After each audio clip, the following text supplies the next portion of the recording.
Okay, so Vega Jewelers varu presenting the bouquet. నమస్తే విజయవాడ. నమస్తే. Sorry Suma గారు, నాకు మైక్ ఇవ్వడానికి కొంచెం డిలే అయింది. విజయవాడలో ఇది ప్రీ రిలీజ్ ఫంక్షన్లా లేదు, సక్సెస్ మీట్ చేస్తున్నట్టు ఉంది. Thank you.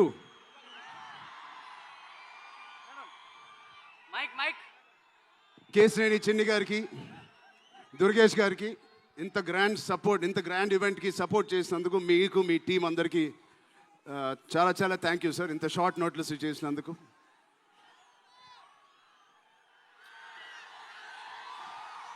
విజయవాడ అసలు మీ అందరి మధ్యలో ఇక్కడికి వచ్చి చేసుకున్నందుకు మీ అందరికీ థ్యాంక్ యూ సో మచ్. చాలాసేపు నుంచి వెయిట్ చేసినందుకు. ఇంత హీట్లో షర్ట్ అంతా మొద్ద అయిపోయింది అందరికీ. బట్ ఈ హీట్ని, ఈ ఎనర్జీని చాలా ఇంతసేపు ఎంజాయ్ చేసాం. విజయవాడలో చేయాలనుకున్నాం. ఎప్పుడైతే డిసైడ్ అయ్యామో నేను సతీష్ గారికి చెప్పాను, ఇది మా లక్కీయెస్ట్ సిటీ. నాన్నగారికి కానీ మాకు ఖైదీ నెంబర్ 150 కూడా ఇక్కడే చేసాం, ఇంద్ర కూడా ఇక్కడ చేసాం. సో ఆ లక్ని కొంచెం మేము ఇంటికి తీసుకెళ్దామని ఇక్కడికి వచ్చాం. మీ అందరికీ, తమ్ముళ్ళకి, ఇక్కడ ఉన్న అన్నయ్యలకి, వచ్చిన అక్కలకి, చెల్లెలకి, మీ అందరికీ పేరు పేరున థ్యాంక్స్. అలాగే టీవీలో చూస్తున్న మా అభిమానులకి, వాళ్ళందరికీ చాలా థ్యాంక్ యూ. సరే, పెద్ది అన్ని విజువల్స్ చూశారు మీరు. పెద్ది ఎన్నో కథలు వింటూ ఉంటాం ఆర్టిస్ట్గా. కొన్ని కథలు విన్నప్పుడు నచ్చుతాయి, కొన్ని కథలు విన్నప్పుడు ఆశ్చర్యపరుస్తాయి. బట్ పెద్ది అనే కథ మాత్రం విన్నప్పుడు ఎక్కడో గుండెలో, నా హృదయానికి చాలా దగ్గరగా హద్దుకుని ఉన్న ఒక కథ. ఇలాంటి కథ మా నాన్నగారు చెప్పినట్టు 10 సంవత్సరాలకు ఒకసారి వస్తుందేమో ఇలాంటి కథ. అలాంటి కథ నాకు వచ్చినందుకు ఫస్ట్లీ నా సుకుమార్ గారికి, బుచ్చిబాబు గురువు గారికి నేను మనస్ఫూర్తిగా థ్యాంక్స్ చెప్పుకుంటున్నాను. నా దారిలో, నా ఈ సినిమా జర్నీలో నాకు ఇలాంటి ఒక కథ ఇచ్చినందుకు. ఇది నా లైఫ్ లాంగ్, నా సినిమా లైబ్రరీలో వన్ ఆఫ్ ద టాప్ ఫిల్మ్స్గా నిలిచిపోతుంది. పెద్ది చాలా చేసింది, నన్ను వ్యక్తిగతంగా ఒక మంచి దారిలోకి మార్చింది. ఒక యాక్టర్గా నాకు చాలా సాటిస్ఫాక్షన్ ఇచ్చింది. Love you. అలాగే ఇది నాకు బుచ్చి గారు చెప్పినప్పుడు ఇది ఒక సినిమా స్టోరీ లాగా చెప్పలేదు, ఒక వ్యక్తి జర్నీ లాగా, ఒక ప్రయాణం లాగా ఒక కథ మొత్తం నరేట్ చేశారు నాకు. ఇది మామూలు సబ్జెక్ట్ కాదు, ఇది ఎగిసిపడే ఒక మనిషి కథ కాదు. కిందకి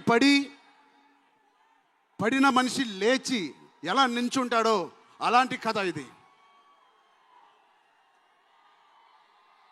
అందరూ కష్టం గురించి మాట్లాడుతున్నారు. అరే, ఇలాంటి కథ కోసం కాకపోతే ఎప్పుడు కష్టపడతామండి? కష్టంతో చేసిన పని కాదు, చాలా ఇష్టంగా, ప్రేమతో చేసిన పని. ప్రతిరోజు లెగిసి పొద్దునే షూటింగ్ ఎప్పుడు వెళ్ళాలా, జిమ్ చేసి షూటింగ్ ఎప్పుడు వెళ్ళాలా అని అనిపించిన one of the rarest films నాకు. బహుశా ఒక మగధీర కనిపించింది, రంగస్థలానికి కనిపించింది, RRR కనిపించింది, మళ్ళీ నాకు పెద్దికి అనిపించింది. అలాంటి భావం, అలాంటి ఒక ఎక్స్పీరియన్స్ ఇచ్చిన మా బుచ్చిబాబుకి స్పెషల్గా థ్యాంక్స్ చెప్పాలి. బుచ్చిబాబు ఇది నాకు కథ నరేట్ చేసి ఇంట్లో నిజంగా చాలా ఆశ్చర్యపోయిన, తన బుర్ర ఎలా పనిచేస్తుందో అని. ఇంత అద్భుతంగా రాసి పెట్టుకోండి. ఇండియాలో నంబర్ 4 or 3 టాప్ డైరెక్టర్స్లో బుచ్చిబాబు పేరు ఉంటుంది ఫ్యూచర్లో.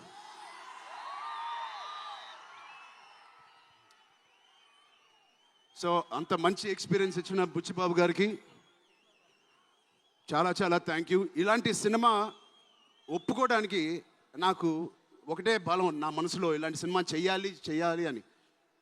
ఎవరు కాదు, అది మీరే మీకోసమే. నిజంగా ఏ ఆర్టిస్ట్కైనా వాళ్ళ అభిమానుల నుంచి, వాళ్ళ శ్రేయోభిలాషుల నుంచి ఇలాంటి ఎక్సైట్మెంట్, ఇలాంటి ఎంకరేజ్మెంట్ లేకపోతే ఎందుకు చేయాలండి సినిమాలు? హాయిగా ఇంట్లో కూర్చొని వేరే పని చేసుకోవచ్చు. మీకోసం చేతులు ఇరక్కొట్టడమే కాదు, రక్తం చింది కూడా పని చేస్తాను మీకోసం.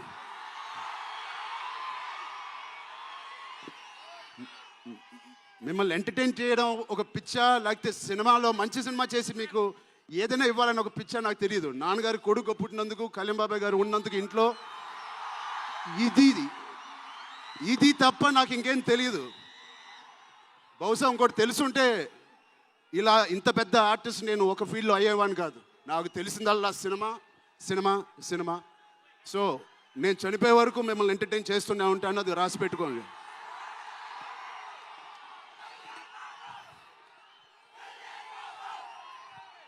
సో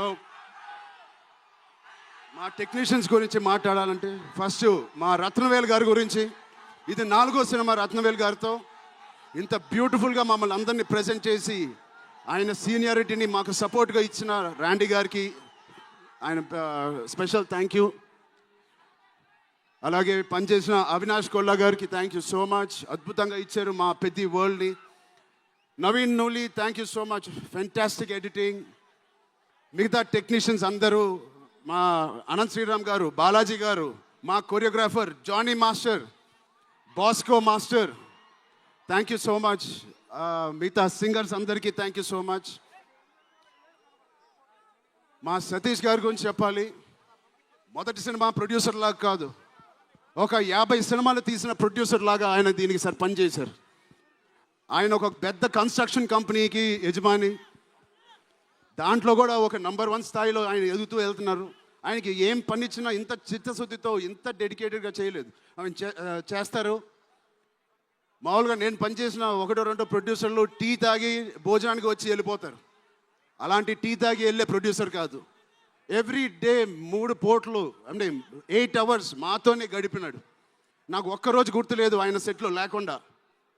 అంత బాగా ఆయన ఇలా మాకు సపోర్ట్ చేసినందుకు, వెన్నుపోటు కాదు సారీ వెన్నంట మాకు ఉన్నందుకు సతీష్ గారు థ్యాంక్ యూ సో మచ్. అలాగే మా కో ప్రొడ్యూసర్స్ అండ్ ప్రెజెంటర్స్ మైత్రి రవి గారికి, నవీన్ గారికి కూడా థ్యాంక్ యూ. బిఫోర్ యూ వాళ్ళకి కూడా థ్యాంక్ యూ.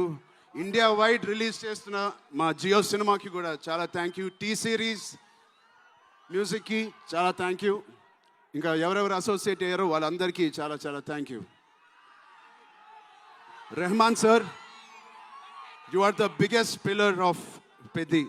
మేమందరం ఎంత కష్టపడ్డామో 2.5 సంవత్సరాలు, 280 రోజులు, దాన్నన్నిటినీ మీరు దగ్గర తీసుకొచ్చి దానికి ఒక ప్రాణం పోస్తున్నారు.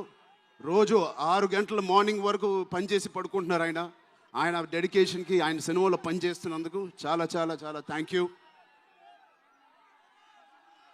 ఏంటి విజయవాడ?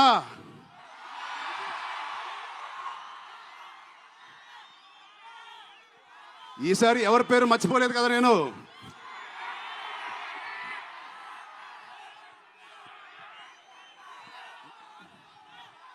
ఆ చంద్రుల్లో ఒక ముక్క జారిందే నా పక్క. మా జాన్వి గారికి ఇక్కడ శ్రీదేవి గారు ఎక్కడున్నారో జాన్వి గారిని చూసి ఎంతో మనస్ఫూర్తిగా, ఎంతో గర్వంగా ఆనందపడుతూ ఉంటారు. అలాంటి జాన్వి గారు ఈ సినిమాలో మాతో పనిచేసినందుకు చాలా చాలా thank you Janhvi garu. You are the happiness of the film. You bring joy to all of us when you come on stage, the way you work. చాలా చాలా పెద్ద లైఫ్ ఉంది మీకు. I wish you so much all the best. మీ అమ్మగారి కన్నా చాలా పెద్ద హీరోయిన్ అవ్వాలని కోరుకుంటున్నాను.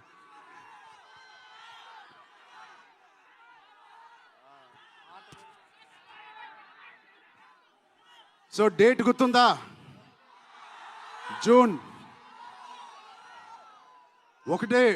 మా అమ్మాయిలందరికీ ఒకటి చెప్పేసి వెళ్ళిపోదాం అనుకుంటున్నాను. యాక్చువల్గా వెళ్ళాలని లేదు, ఇక్కడే ఉండాలని ఉంది మీతోనే. Love you.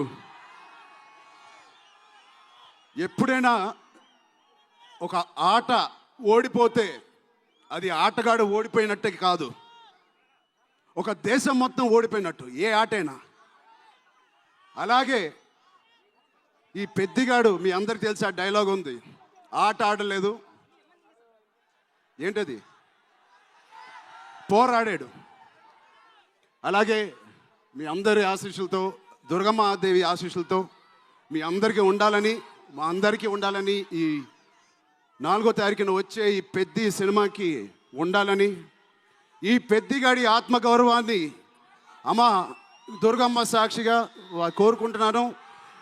ఆత్మగౌరవాన్ని మీరందరూ ఉన్నత స్థాయికి తీసుకెళ్తారని మనస్ఫూర్తిగా దుర్గాదేవిని కోరుకుంటున్నాను. మీరు కూడా చల్లగా ఉండండి, జాగ్రత్తగా ఇంటికి వెళ్ళండి. మీ కుటుంబ సభ్యులు అందరినీ అడిగానని చెప్పండి. వాళ్ళందరికీ నా నమస్కారాలు ఇవ్వండి. మీరందరూ ఇంతసేపు ఉన్నందుకు థ్యాంక్ యూ.